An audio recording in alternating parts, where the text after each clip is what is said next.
So coming to industrial buying behavior, please do understand, the difference between industrial buying and consumer buying is, industrial buying is it is buying of anything, okay, buying of anything for further business use, okay, further business use, okay. So what happens, what I purchase, it goes as an input into my business activity, okay, whereas consumer buying behavior is buying for end consumption, okay, end consumption, okay. So I don't use it further to create value for anybody. For example, well, let's look at, we are all in the times of corona, and we look at something like hand wash, okay, hand wash, okay, hand wash or soap, whatever you want to call it. So a small restaurant or hotel might buy hand wash, and he is buying hand wash to ensure that his customers are able to use it and sanitize themselves, okay, sanitize or wash their hands, okay. So for him, this is an industrial use, okay, because he is using the hand wash to further his business or to create value within his business. Whereas when I buy hand wash for my home, I am using it for end consumption, okay. I am not creating any additional commercial purpose to it, okay. Same, let's say you're looking at paper, okay, printing paper, okay. So when I buy a ream of printing paper for my home use, it is a consumer buying. Whereas when we buy it in the college, okay, we are using it to run the processes in the college, okay. So we print certificates, we print question papers, we print our documents, etc., etc. So the paper is further used for business purpose. So please do understand, when you're looking at industrial buying and consumer buying behavior, many of products will be commonly used both by industrial and consumer buying. Yeah, there are certain class of goods which might be used only by industry but not by consumers, okay, not by consumers. For example, machinery, okay, plant and machinery, or those kind of capital goods and some kind of raw materials, etc. Okay. Otherwise, please do understand the difference between organizational buying and consumer buying is the purpose, okay. So if you're buying for end consumption, it is consumer buying, but if you're buying for further business purpose, it is called as industrial or organizational buying behavior. So when you're looking at industrial buying behavior, please do understand there is functional involvement or there is an organizational objective, okay. So when you look at industrial buying, you find that there are functional specialists involved in it, okay. For example, a consumer or a company wants to buy a new genset, okay. So they want 11 kV genset, okay, which costs you about 5 crore rupees, okay, 5 crore rupees. So what happens in the buying, you have a group of functionally qualified people. So probably you have an electrical engineer who maintains the the electrical power this thing of the organization. Then you have a maintenance engineer, okay, who does the maintenance, okay, maintenance, okay. Then there is a production engineer who actually is the customer, because it is for the production purpose that you want power. Yeah, then there is a purchase manager who looks at the so-called contract and contractual terms, okay. And then you have finance, finally the financial manager or finance manager. The finance manager looks at what is the cost benefit of this, okay. So you have a group of people who are functionally qualified. They sit together, okay, and make the decision, and their decisions are more rational, okay. So they try to compare the different options based on what is the functional what is it functional what is the functional benefits provided by the so-called generator, and is it cost effective for me, okay, is it cost effective for me. So I have a task, my task is to ensure that there is some kind of a regular power supply to ensure organizational activities like production. So I have a kind of rational or task mode, rational decision making, and a kind of task motive. So please don't think that industrial buying does not have emotions involved in it. Yes, there are some emotional and interpersonal relations involved, but generally you find that the decision is more rational, okay. Whereas when it comes to consumer buying, I might have a family involvement or personal objectives, okay. There is no functional involvement, okay.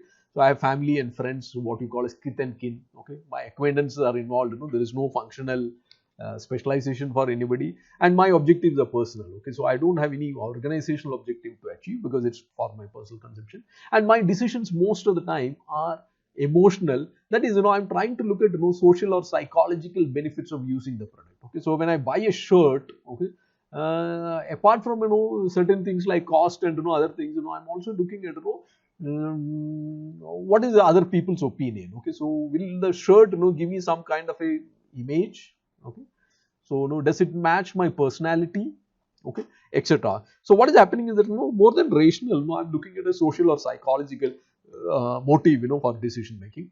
And needless to say, in organizational buying, we have a large professional DMU called, it's technically called as buying center. Okay, so I told you the 11 kV genset. Okay, in genset, we saw that there is electrical manager, or yeah, there is an electrical manager, then there is a maintenance manager. Okay, there is a production manager or production engineer. Okay, whatever it is you want to call it. Okay, then there is a purchase guy involved in it, and also there is finance guy involved in it. Okay, might be if it is a big thing, might be HR manager also involved. Why? Because if it is kind of in machinery, etc., you need to know how will my people be trained.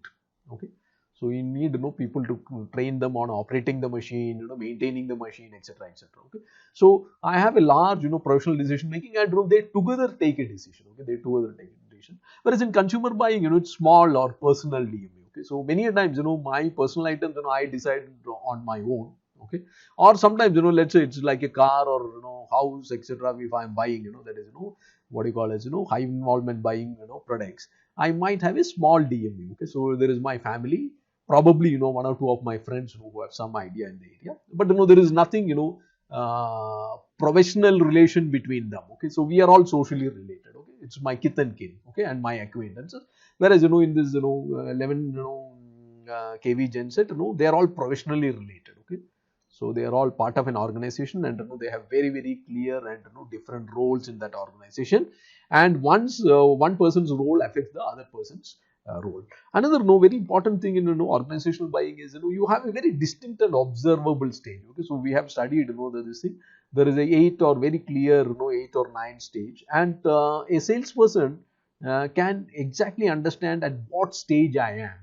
Okay, so or what stage is the customer, and our whole selling process is. Probably he's trying to or he's in the need recognition stage. Okay, in the need recognition stage. Okay, or he might be in the product specification stage. Okay, product specification stage. Okay, so might be when we look at that 11 kV gen set, this guy is recognizing needs basically because they are having frequent power failures. Okay, frequent power failures. Okay, or power outages. Okay, and because of that they are recognizing the need for a alternate source. Okay, alternate source of power, and then they do a product specification. What should I buy? So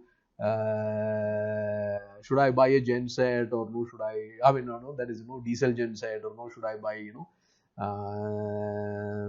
a so-called solar power plant, etc., etc. So you have a very clear observable stage. Whereas in your consumer buying behavior, your stages are not very clearly observable. Okay, clearly observable.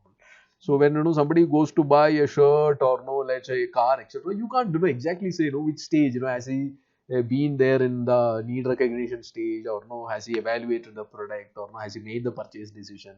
Okay, etc. Because many times I mean leave something like car which is high involvement buying behavior in most cases, but something like shirt, etc., is many times you are in that so-called there you might do a so-called impulse buying. Okay, so in such cases there are no very clear stages. Okay, no very clear stages. So sometimes I buy and then start evaluating the product, or start evaluating my buy. Okay, so generally you find that industrial customers are large volume and value customers. Okay, they are geographically concentrated and they are few in numbers. Okay, so when I'm selling large gensets, believe me, I don't have too many numbers of customers. So in each state probably I can fit in all my customer list into a small printout of 10-12 pages. Okay, whereas in consumer you find that they are geographically extremely spread, and they give you smaller volumes and value.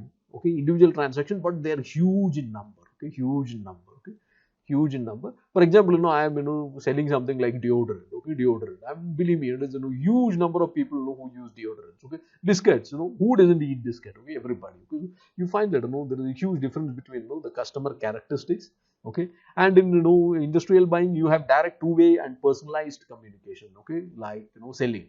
Okay, so it's more with to do with selling concept. So here what is happening is that I'm on a direct communication with my customer, and most of my customer communication is personalized. Okay, personalized to the need of the customer. Okay, so I don't know, in the 11 kV genset, So, I meet the DMU. DMU, includes your electrical engineer, your, maintenance engineer, okay, maintenance manager, your production manager, your purchase manager, and your finance manager, okay. And for each of them, I have a very, very personalized and different message, okay. So what I'm going to tell to the electrical engineer is not the same message, which I'm going to tell to the finance manager. To the finance manager, I'm going to communicate about the financial benefits of the product, whereas to the electrical manager, I'm going to tell about the technical features, okay, technical features, okay. So you find that my communication is direct, two-way, and it is highly adapted and personalized, okay. Whereas in marketing, I mean consumer selling, we don't do that. This is more like marketing. So my communication is indirect, so it is one to many, okay. So I probably have an advertisement, okay. So we saw the case of ICICI Prudential, okay. In ICICI Prudential, you have Amitabh Bachchan coming and doing this, ad, okay. And that ad is one way communication, okay. I only communicate to the customer, I don't get the communication back from the customer. If I need communication back from the customer, I need to go send a personal a salesman or take a feedback times, okay. So it's indirect, one way, and the message is common to all, okay. I don't adapt the message, okay. And needless to say, when it comes to industrial buying behavior, we look at technical expertise, okay. So what happens is that all the members of I told you this buying center for the 11 kV genset, they have their own technical expertise, okay. So somebody is financial expertise, somebody is a contract or have expertise in the contracting and all those legal this thing. Somebody is a user, so he has his own requirements and user definitions of what he should get. Then there is maintenance guy who has expertise in maintenance. Whereas in consumer buying, we are not looking at some kind of a technical expertise. Well, might be some people might be aware of the product, but people are generally looking at more of the trend style kind. Okay, so when I'm buying clothes, when I'm buying car, etc., please do understand. I'm highly influenced by what is in the society, or what we typically call as social learning. Okay, so what is the in thing in the society? Okay, social learning. Okay.